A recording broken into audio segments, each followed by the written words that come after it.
Excise superintendent Sheikh आशाबनी आदेश आज RPF staff एवं आमर excise staff joint patrolling duty कर समय जोटा कि रेलवे स्टेशन बाहर गोटे हनुमान मंदिर अच्छे से हनुमान मंदिर दीज ठिया होता सस्पेक्ट करके सर्च कलु तो सर्च कर समय से कफ सिरप नहीं जाऊर जना पड़ आरेस्ट कर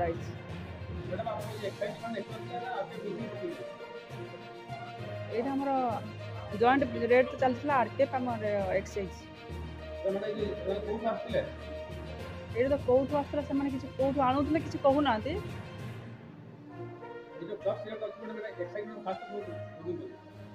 यहाँ आम ओडार सब जिले में कफ सिरप एटा बेन अच्छी आम यहाँ राउरकेला एक्साइज तरफ आज first time cough syrup seize यहाँ 347 बटल धरा पड़ी यार आनुमानिक मूल्य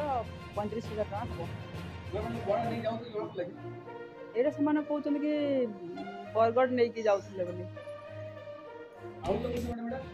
कौटू आणुले तो से कहूना कि तदंत चल रही कौटू से आणुच्च एवं भी तदंत पर जना पड़ो कौटू आणुच्च।